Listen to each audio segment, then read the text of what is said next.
G'day, welcome to Country Music World. I'm Mick. And I'm Jay. Today on CMW we're heading down to Hillbilly Heaven, the central coast of New South Wales, and we're going to talk to a little pocket rocket of the Australian country music industry. She's got the big three. She's got the Telstra Road to Tamworth. The following year she picked up StarMaker, and the very next year, 3 for 3, she won a golden guitar. That's right, Mick. Nowadays she's spending a lot of her time based in Nashville, but she still comes home regularly. She's got a new album out, new single out, and they're absolutely smashing the charts. We're going to talk to her about her music and a lot of other things as well. Subscribe to the channel, like the videos, share them around, sit back and relax, and let's get to know a little bit more about Kirsty Lee Akers.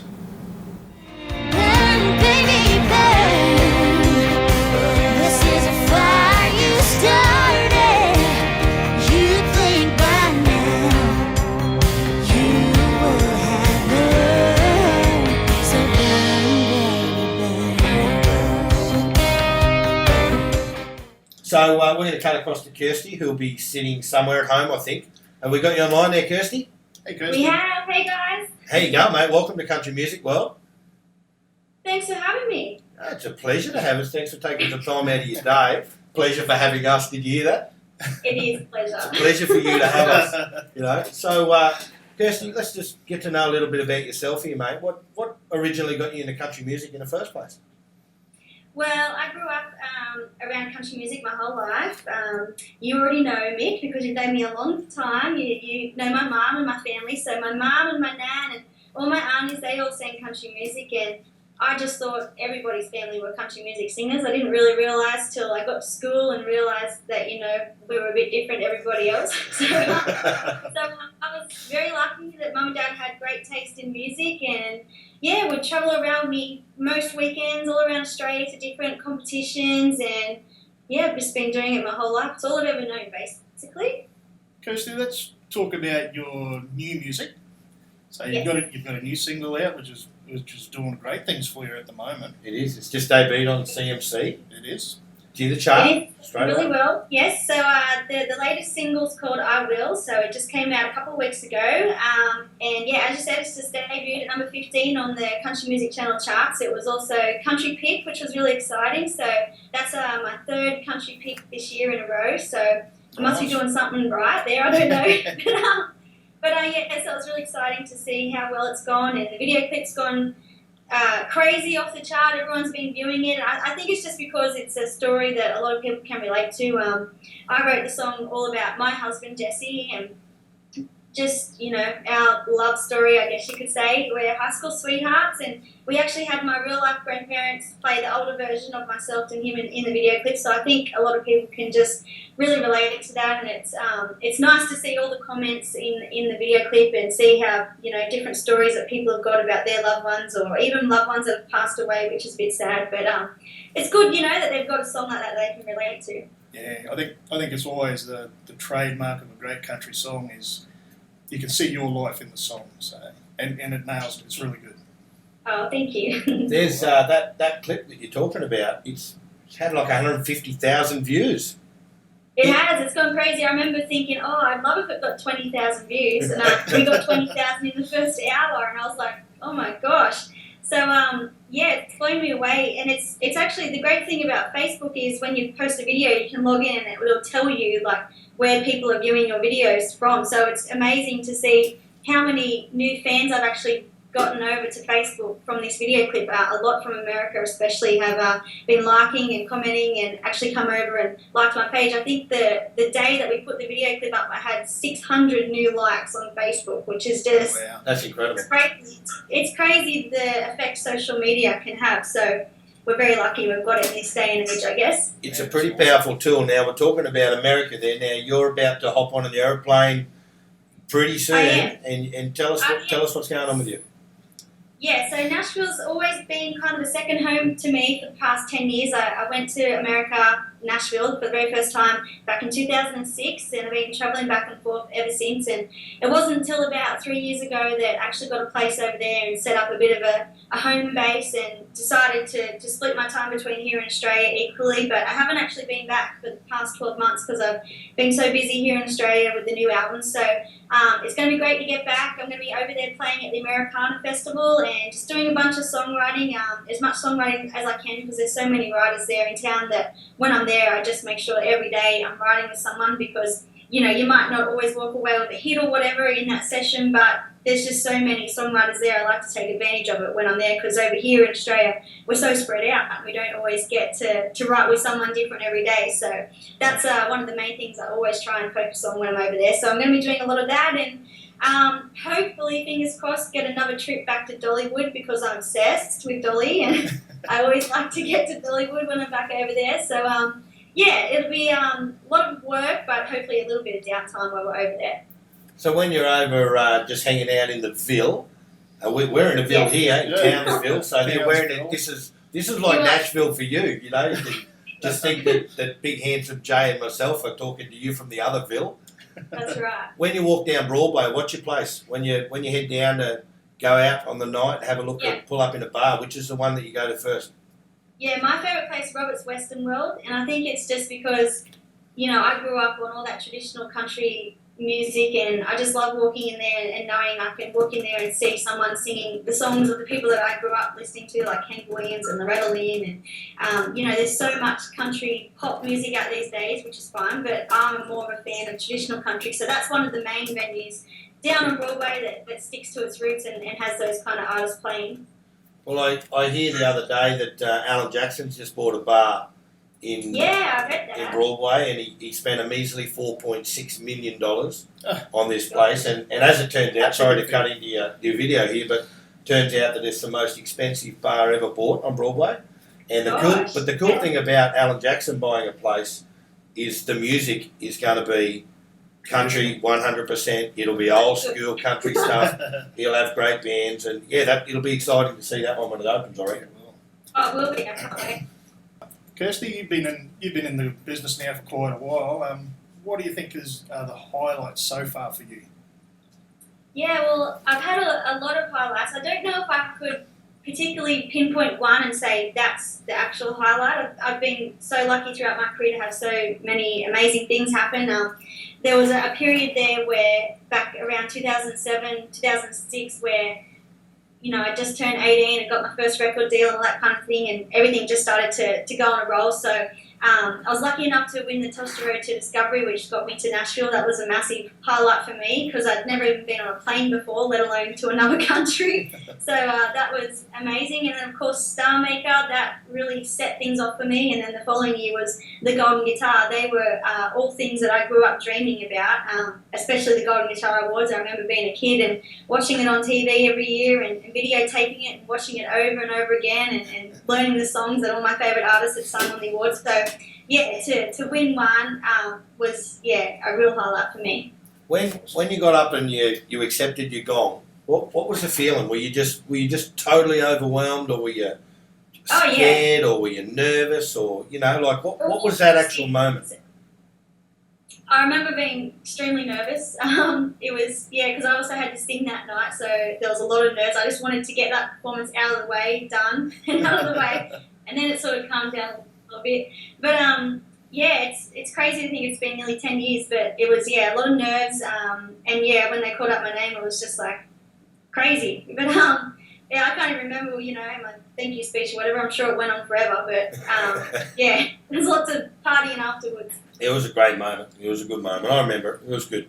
Now, listen, if you had, you've been around. I mean, you're still only young, but you started in this game when you were this big. When you were little, and you've been in it for such a long time, and you've had your ups and downs and all this stuff, and you've seen all the goods and the bads, or a lot of it.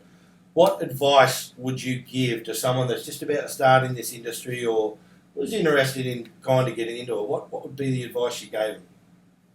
Yeah, there's I could sit here for a long time with different tips and things that I wouldn't do or would do, but I think the main thing that a lot of these new artists have got to realise is that it really is a lot of hard work.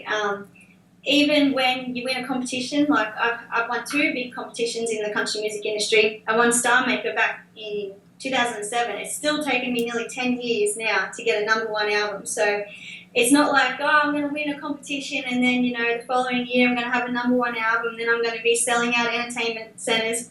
Unfortunately, it's not like that. So, fingers crossed it'll get to that one day, but it takes a lot of hard work between then and getting to there. So, if this is something that you want and it's what you dream about your whole life, like it was for me and is for me, then you just got to know it's continuous hard work. And, even when you do get to the top, I'm sure that the artists that are at the top now, I don't think they just sit back and go, oh, okay, my work's done now.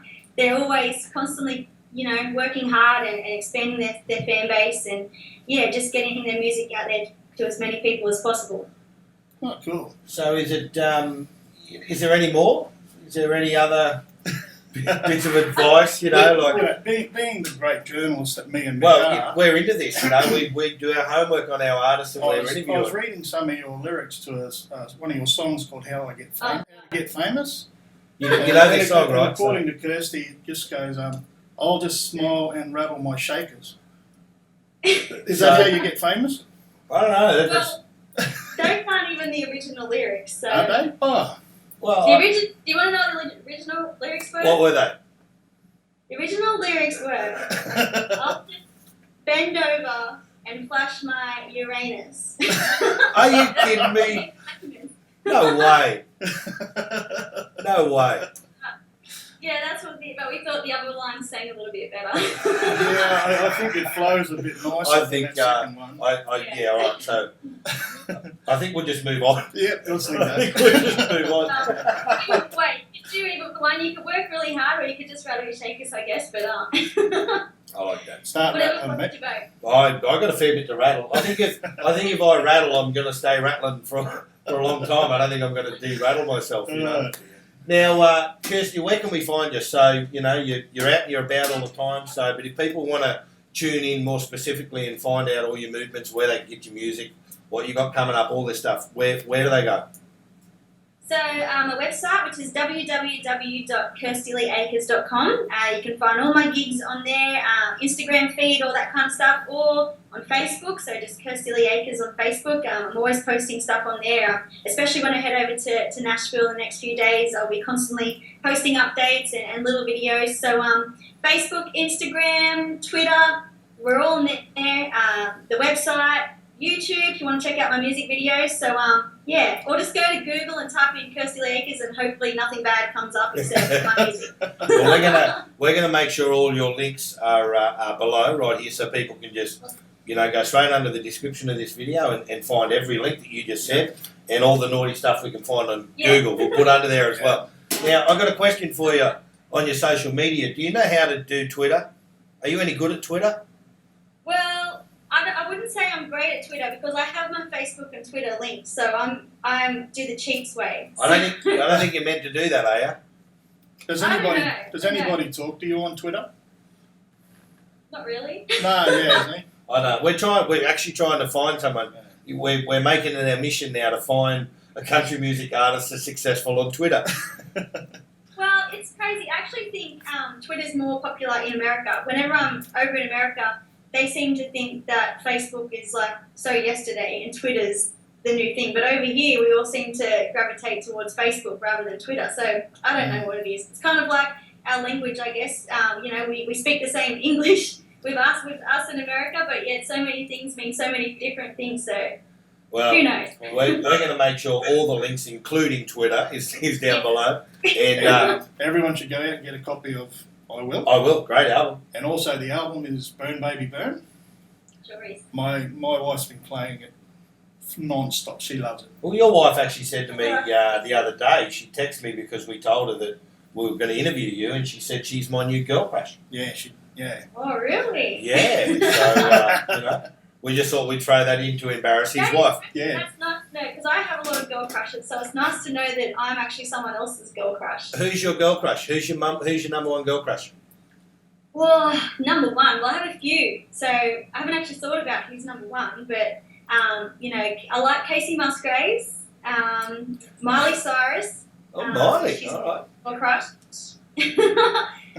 Probably Miley before she shaved the head. I was more of a Miley girl crush fan before then, but yeah, I mean, my girl crushes seem to go towards the brunettes. I don't know what it is. right. I don't know what it is.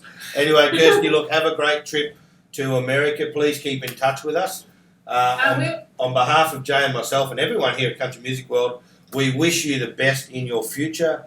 Your singles are great. Your film clips are wonderful. You're singing better than I've ever heard you in your whole life. You've nailed your market. I love what you're doing. And thank you for just continuing to be awesome. You're just awesome. You've always been awesome for as long as I've known you. And well, it must have rubbed up on me, Mick. I know. Well, look, we wish you the best, and thank you so much again for taking some time out of your busy life, and just before you get into prep for going over the States. We know you're busy right now, and we do appreciate it. And Thank you. And hopefully everyone continues to support your rise, and you are just fantastic, and you'll always have our support. Oh, thank you so much. Thanks so much for having me. It's my first Skype interview, and it was lots of fun. So Awesome. thanks. Been Thanks, great Kirsty. for us.